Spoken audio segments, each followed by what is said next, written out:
Hey, welcome. My name is Rachel Smith, and this is the Natural Health Rising podcast.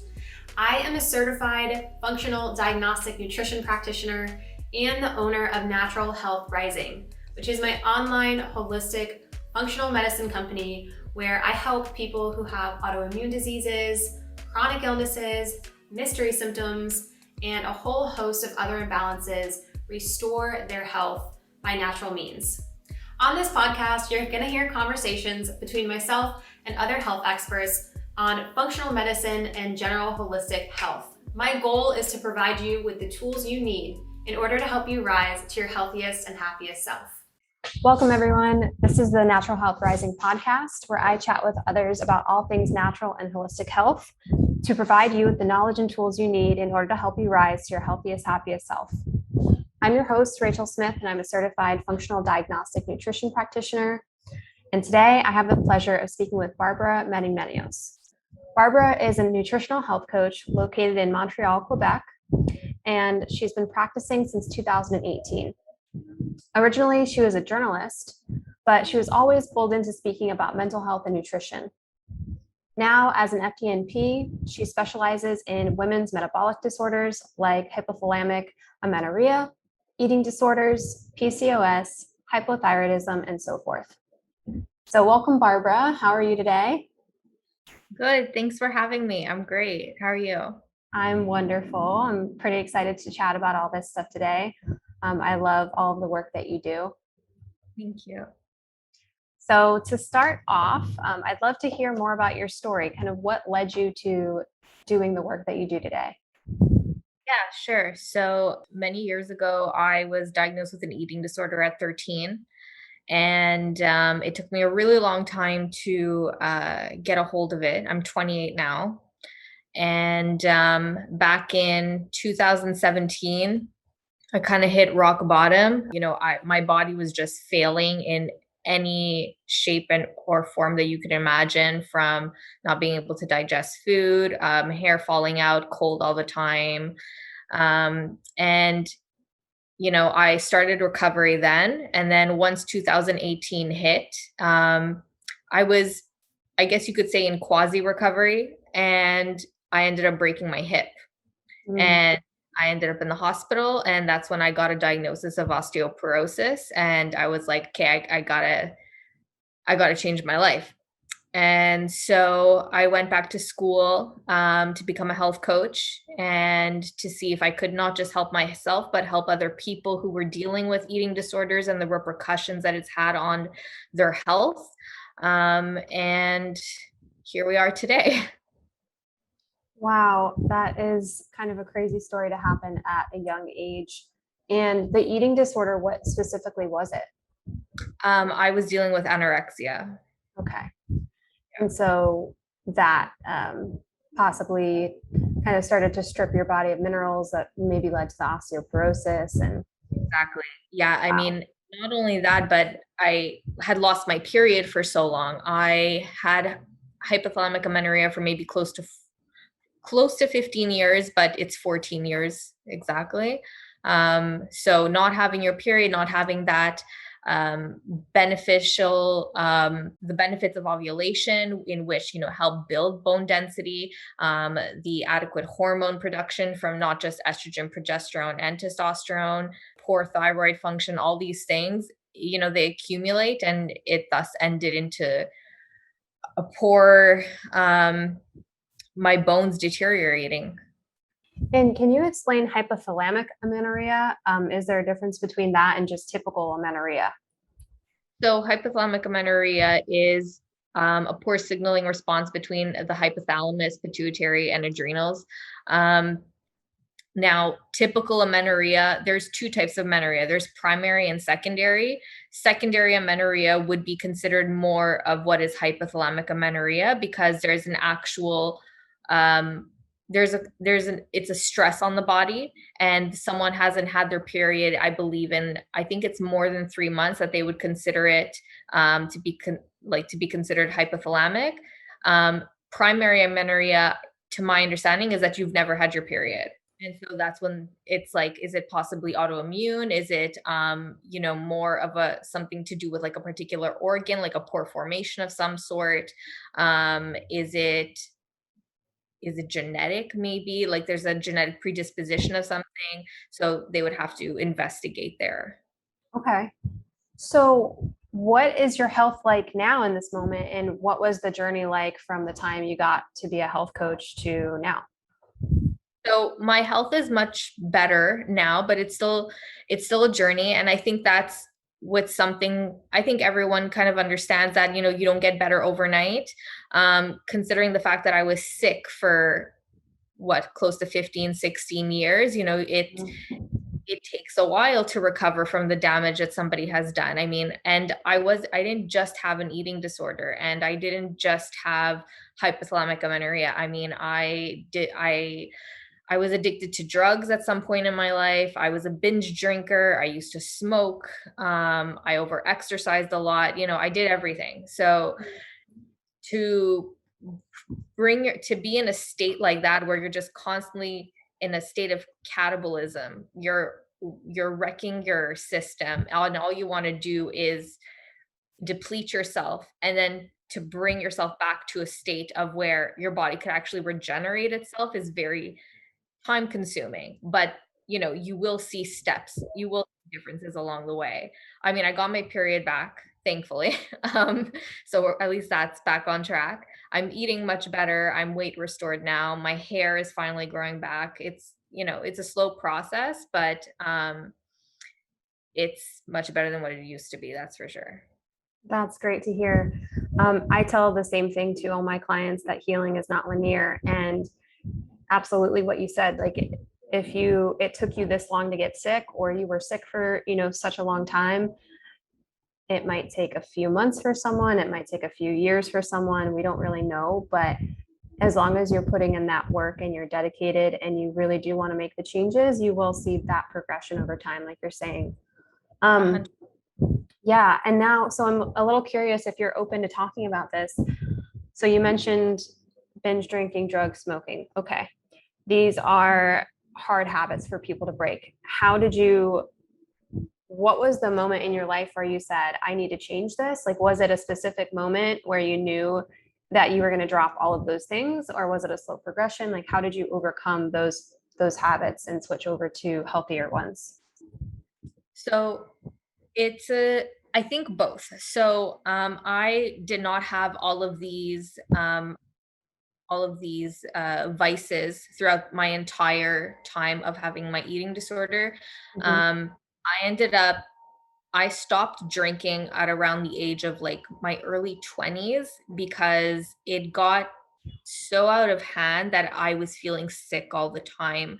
Um, and it was just this one last party that I had woken up. I didn't know where I was. I didn't know what happened. I woke up feeling so sick that I thought I should like go to emergency. It was really bad. And I said, you know what, maybe I shouldn't drink anymore.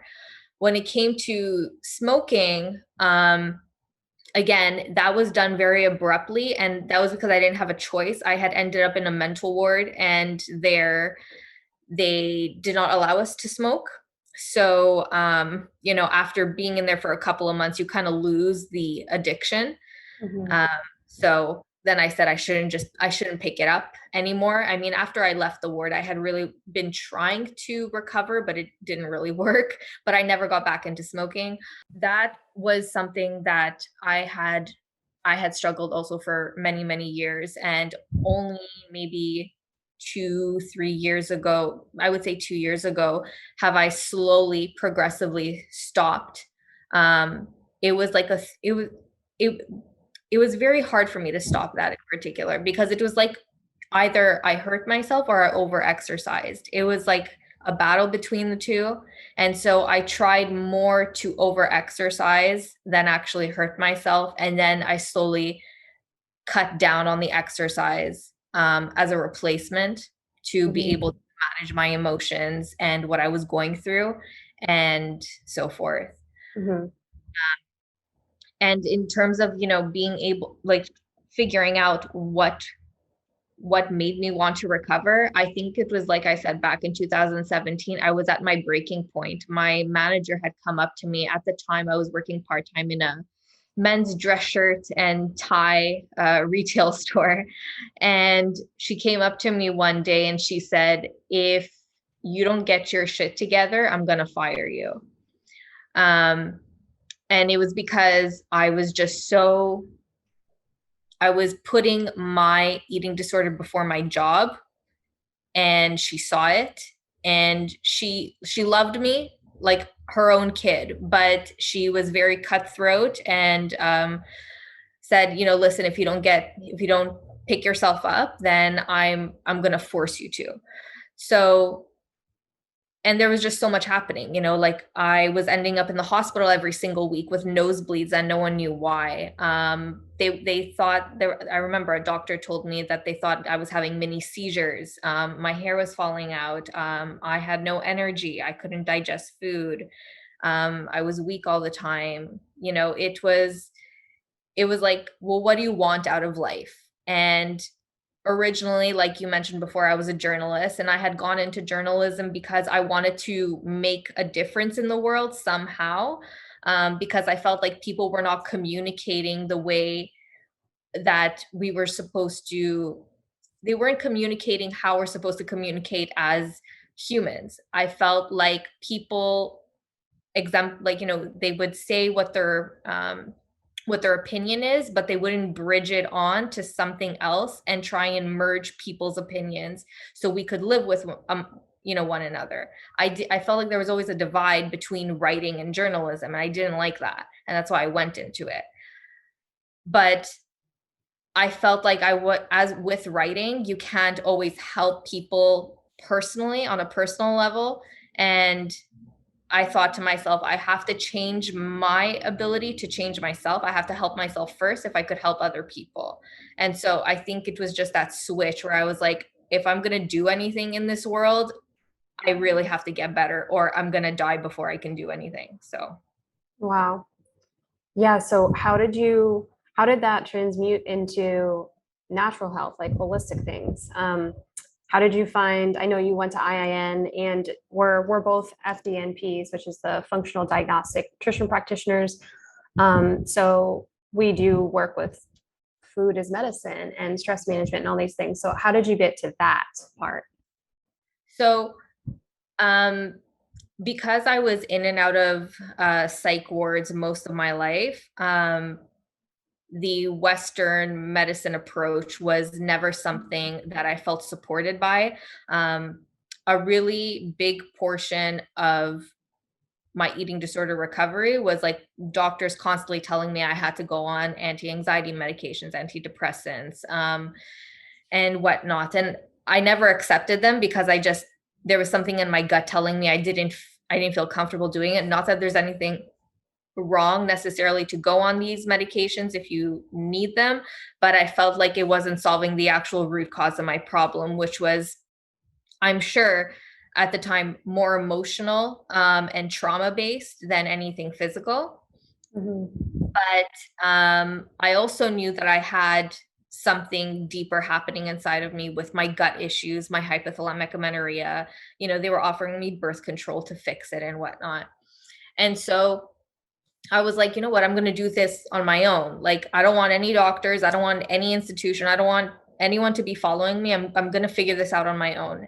And so I turned to food as medicine, as a way to heal my relationship with food, so I could slowly start recovering from my eating disorder. So I started looking up what are the benefits of like this food, and what are the benefits of that food, and how could these foods help benefit my current problem? And that's how it started. And I ended up finding IIN, which was fine. I mean, it's a very basic certification course, right? Where they teach about every single diet on the face of the earth. And it was great as a beginning, as a stepping stone. But then I found FDN because I felt like with FDN, you have more control over what could be happening with your client, and you're able to investigate even deeper. Yes. Yeah. Absolutely. I thought the same thing when I was trying to decide between the two programs, and I'm very happy I went with FTN. But that's beautiful that you were able to heal your eating disorder through food and then kind of progressed the way that you did. We could go so much deeper into your story, but let's switch tracks a little bit. So, what is the relationship between amenorrhea and hypothyroidism, and kind of what can come from those issues? Yeah, sure. So basically with hypothalamic amenorrhea, it's a stress response, right, on the body. So as we know, when your body's under any type of a stress, whether you're overexercising, you're under eating, you're going through a trauma, maybe it's medication you're on or something, like you name it, your body will prioritize what it has to, what it will allow for things to function, right? And you bleeding every month is not a priority unless you're planning to have a child. But if you're running from a bear, or if you're not getting enough nutrients, or if you're overexerting yourself, your body's going to be like, hey, listen, I really need to focus on other things. When it comes to hypothyroidism, it could be many issues. Again, it's a stress response. Hypothyroidism could be developed from many things, like poor mineral imbalances. It could be poor liver detoxification, because the majority of your active thyroid hormone is converted in your liver. It could be gut issues, because that's also a portion where there's also a portion of your active thyroid hormone that is converted in there. Or it could be like a bacterial infection, heavy metal toxicity, all of these things. But if we look at the two are still stemmed from some type of a stress response, right? And if you don't have the right minerals or the right type of nutrients, again, your body will start prioritizing what it needs to do. And another thing is that progesterone is actually dependent on thyroid hormone, and thyroid hormone is also dependent on progesterone. So if you're not producing adequate progesterone, again, with hypothalamic amenorrhea, you're probably not, then your thyroid won't be able to support itself. So these are the two, this is how they're both interrelated. Okay. Yes, even myself, I have Hashimoto's. And Okay. years ago, before I was diagnosed, I didn't have a menstrual cycle for like 3 years because I was hypothyroid / Hashimoto's. So that is a very common thing that we see with the thyroid, and super unfortunate. But how do you get out of it? Like so first of all, what are your thoughts on birth control with that? Like, is that what a doctor would typically say? Oh, you don't have your period, like get on birth control to regulate it, to give you this fake period? And what are your thoughts on that? So I personally don't think that birth control is obviously going to fix anything, right? I mean, it completely shuts down ovulation, which is the whole purpose to having a menstrual cycle. In order for you to be able to continue to strengthen your heart and your brain and your bones, and have the ability to have a child, is ovulation. Even if you don't want a child, you still need to ovulate in order to stay healthy. And the birth control doesn't do that. The birth control is, well, there's two types of birth controls, right? There's one that just have the estrogens in there, and then there's some that have both estrogens and progestins in there. So it depends on which one that you're on, but most of them are just estrogens in there, but they're synthetic estrogens, right? I don't think it solves anyone's problem. All it does is just stop ovulation completely. You're having a fake bleed every month. And yeah, sure, you can't get pregnant. It's like, what, 98% effective, but what's going to happen in the long run? Because the birth control has also been shown to deplete nutrients. It's also been shown to, potentially also hurt that HPA axis signaling. And so, you could end up with issues down the line. Right. And so do you help women? How do you have that conversation with a woman? Say someone comes to see you and they're on birth control. What's your way of approaching that? And then also, what's your way of approaching someone who wants to get off of it? So if someone comes to me and they're on birth control and they have, I don't know what kind of issues, but let's say they have gut issues, they have hormonal acne, or they're dealing with they're dealing with an HPA axis dysregulation. Like you could see that they're tired, they're not able to focus, their sleep is horrible. I do have that conversation, and I try to explain to them, this is what birth control does. At the end of the day, it's your choice on whether you want to get off of it or not. I do also explain to them that there are different methods of hormonal birth control or non-hormonal birth control ways that they could actually monitor themselves. And at the end of the day, it is their decision, because they have the right, to bodily autonomy with this, right? And if they're open to it, I do try really hard to suggest them to go see a fertility awareness coach, because I'm not specialized in that, but I do really try, to suggest that as the best case scenario. If they do want to get off of it, then the best thing to do right off the bat is to try and replenish all those lost nutrients that the birth control has potentially diminished, just so they could get like at a stronger state, and then we can kind of move forward with whatever healing process that they're dealing with. Because to me, if you're not well nourished, if you're not properly fed, if you don't have the tools in your toolbox in order to properly go after what you want to fight off or something, then you're not going to be able to succeed, right? Right. So what does that look like? I know it probably looks a little bit different for everybody, because we're all bio-individual people, right? But what are some typical foods, or is there a standard diet or supplements or things that you start people on when they are coming off of birth control? So like I said, it depends on not everyone has the same diet. I know now everyone is really into being plant-based and whatnot, and I try to respect that as much as I could. I mean, genetics do also come into play too when it comes to how effective being on a vegan diet can be for people, but the most people can't, in my experience and from what I have read and what I've researched.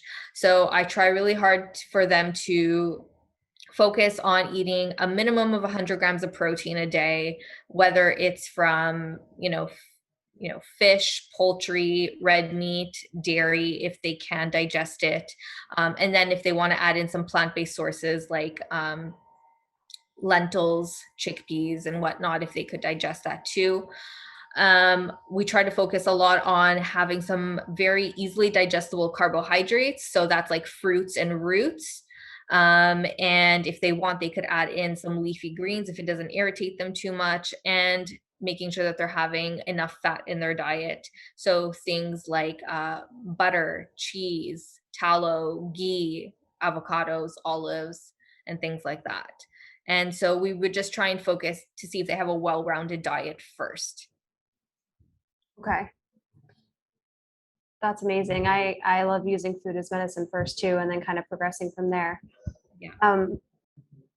Do you do testing with all of your clients, and what are the standard tests that you start with for people? So I don't do testing on all of my clients, and the reason, because most of my clients are like in their 20s to 30 range. Most of them are either just starting a family, they're in the middle of their careers, or some of them are still even in school, and testing is expensive, right? Granted, I also live in Canada, so people are not used to paying for medical services. Everything is covered by Medicare. So when I present to them like a lab, they're looking at me and they're like, that's really expensive, Barbara. And I'm like, I know. So I try to be very mindful. But if I do ever test, I really, really like to do HTMAs on people, because it really gives me a good insight on as to what's happening in the body. You could tell so much with mineral imbalances. And if they have the liberty to be able to test for a Dutch test, then I like to do Dutch. But if they're coming to me specifically for gut issues, or if we kind of have an idea that there's some type of dysbiosis happening or a potential parasite even, that's when I'll recommend a GI map. But those are my 3 foundational ones that I like to run. I never run food sensitivities ever. I just, Why not? I don't like them, because I feel like if your body's already in a state of stress, it's going to react to everything anyway. Yes, it's a good idea to remove foods that you are reacting to for a period of time so your body could deflate, so it's not constantly inflamed. But I don't want my client to start being afraid of the food that they're eventually just going to add back in. Unless somebody has really horrible gut issues and I'm like, okay, let's do like a gut protocol, I'll do it. But I have never needed to use a food sensitivity test. So knock on wood. Yeah, there's a time and place for everything, right? Yeah. Okay. And so let's talk about metabolism a little bit. So I know you believe that metabolism is like the cornerstone for all health and health conditions. Yeah. Explain what that means a little bit more for people. Sure. So I believe that if you don't have a proper functioning metabolism, then nothing is going to work. So your metabolism is the rate in which your cells utilize and absorb energy, right? Now, your cells are what actually do things. They're the ones that are actually creating these actions. Your hormones are just signaling responses between cells. So let's say one cell produces a particular hormone, it's going to send it to the other cell and be like, hey, do this for me. And the next cell is going to be like, okay, I got you.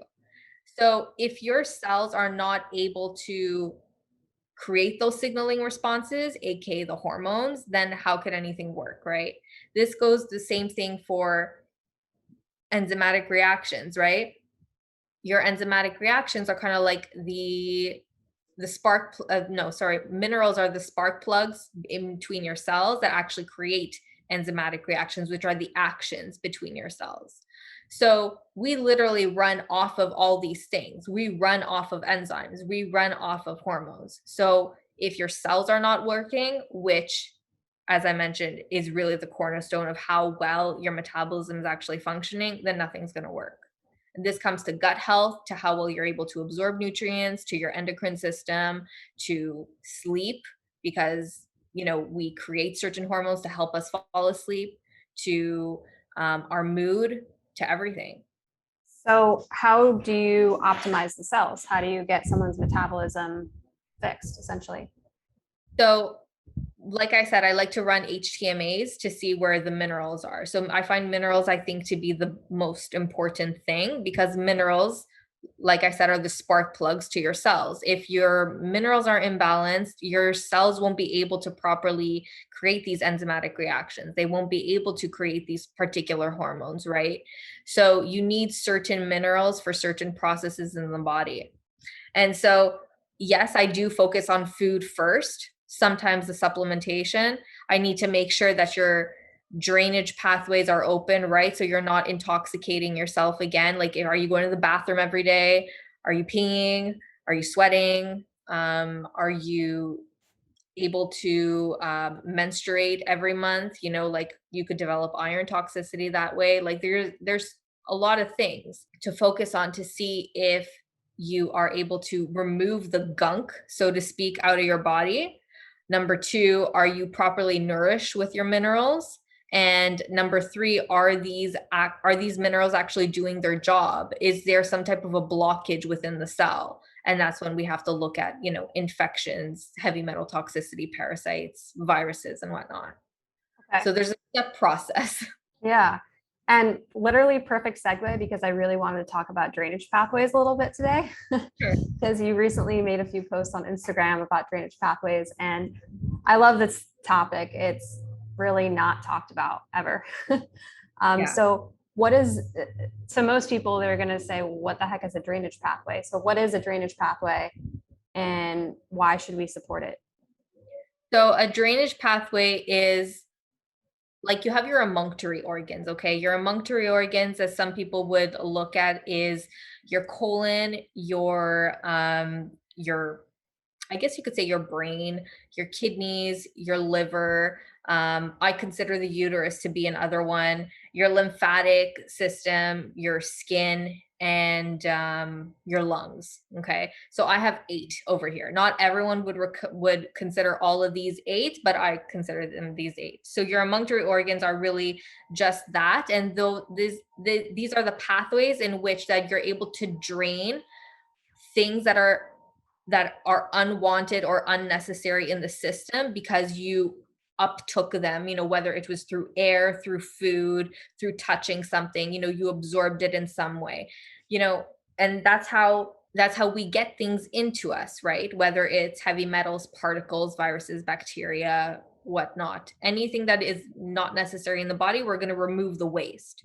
So that's what the emunctory organ system does. And these are your drainage pathways. So let's say you were to eat something and it goes into your mouth, and then it's going to hit your stomach, then your small intestine, and then your colon. That's going to come out in your feces. That's one drainage pathway that we're speaking of. And it's important to have these open so you could properly remove the waste. This is a form of detoxification.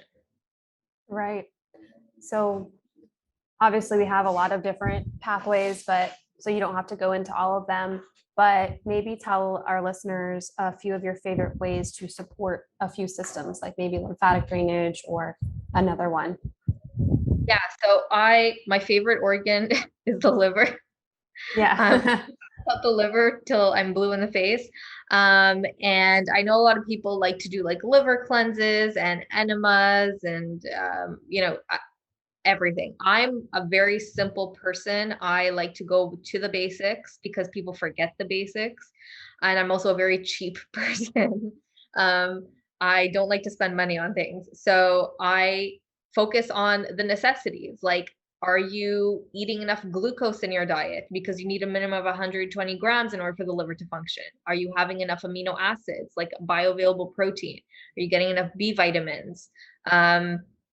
Are you getting enough antioxidants? Do you have enough like bitter or sour foods to help stimulate bioflow for the liver? And if you really need, some help, then I would say maybe TUDCA, which is a bile acid from, I think Cellcore sells a product like that. Or milk thistle, or artichoke. Like, these are some just very simple, basic ways to just support your liver. You don't have to do a whole cleanse. Just do the basics first. And if the basics don't work, then go to the next level. Right. Absolutely. Yeah, I'm not a big fan of doing any really crazy cleanses. I don't really like that word either. Yeah. However, I do like coffee enemas to an extent. I think that they're only for certain people. Like, they could be it could be dangerous for some people. Yeah. But yeah, I love that you're kind of going from nature and from basics instead of jumping right into some crazy detox. Awesome. And give us one more. Give us one more example of like another pathway and something you would do for it. Yeah, sure. So one that a lot of people don't talk about, but it's actually very important in today's state of the world, is our lungs. Mm. So the way I like to open up the lungs is steam therapy, or some people would say aromatherapy, but steam therapy is a lot more, I guess you could say, stronger, because there's actually hot air that you're breathing in that's really going to open up the lungs. You could go in a hot shower or just put your face over like a really hot basin, and using some certain essential oils that will help open up the airways, such as like thyme or any type of a mint, or Ravensara. What's another one? Eucalyptus is really popular. So that's one. Another way that you could open up the airways is just go outside. Like, fresh air is very basic. Mhm. If we're constantly inside, we're recirculating the same type of air unless you have a really good air filter. And I don't think everyone has a good air filter. There's like, I think there's like an organization in the United States, but they mentioned that like one of the top 5 environmental toxins of today's world is inside air. So that's an issue. We're not solving it. And that's very basic. We're breathing in things all the time. And Right. a lot of people are dealing with mold toxicity these days without even knowing it. Yep. Um, Yeah, absolutely. And you might be talking about the EWG, the Environmental Working Group. Um, Other one, I no, think. different one. Oh, okay. But yeah, same thing. I tell people open up your windows every day for a little bit, get outside. We talk about clean air filters and all of that. But I'm actually a little curious about the essential oils. Do you have a specific brand that you recommend to people? Are you very concerned with breathing in random essential oils? Like a lot of people will go shopping on Amazon because it's cheap and easy for them, but there can be issues with quality. So is there a specific brand that you recommend? So here in Montreal, Quebec, I really like Divine Essence. Okay. It's a Quebec company. They're certified organic. They're one of the top quality essential oils that we have here. But for anyone who's living in the United States, I think doTERRA seems to be very, very popular, and um, a lot of people tell me they're very good quality essential oils. So I would recommend either or one of those two. Okay. Yeah, I wonder if we can get Divine Essence here in the US. I haven't heard of it, but yes, doTERRA, and I know Young Living is another one. Those two in the holistic health realm are talked about all the time. So those are probably the safest bets. Wonderful. Well, if you could leave our listeners with one action that they can do this week to help them live a healthier, happier life, what would that be? Um, I think it would be to probably number one, make sure that they're feeling good and that they're listening to their body despite what anybody else says. I think it's really important to listen to your intuition. Mhm. Um, you know your body best, and whether you go to a practitioner, whether it's a Western doctor, a holistic practitioner, I don't care. You know how you're feeling, and if you are feeling unwell, go with your gut instinct. And number two would probably be to get a minimum of 100 grams of protein a day. Like that is life changing with every single client that I work with. I love that. Yes, listening to the body, even if, if you go to one doctor and they turn you down, find another one or Yeah. find somebody else, find a health coach, find anyone that will actually listen and believe you because you're right. Like you truly do know your body. Yeah. They work for you. You don't work for them. That's Right. real. Yes. Any other final comments you want to mention to the listeners? No, I think that's it. Okay, great. Well, thanks for taking the time to chat today. And if you want to as well, to tell everybody where they can find you, if they can reach out to you on any kind of social platforms, or if they want to learn more about working with you or just information. Yeah, sure. So you could find me on Instagram. That's where I'm most active, at Barbara Madimenos. So that's BarbaraMadimenos. Or you could also find me on my website at www.barbaramadimenos.ca. Wonderful. Well, thank you again. And we will have to chat again because I feel like we could have gone off on a lot of topics. So thanks for listening, everybody, and stay healthy. Hey, thanks for watching the episode. I really hope you enjoyed it. And if you did, make sure that you like the video and leave a comment and share it with a friend who really needs to hear it. Because when you share this information, you're also gonna help other people level up their health. And if you or somebody else you know wants to work on their health and they're looking for a functional medicine practitioner, feel free to reach out to me to apply to work together. Thanks for watching and keep striving to become your healthiest, happiest self.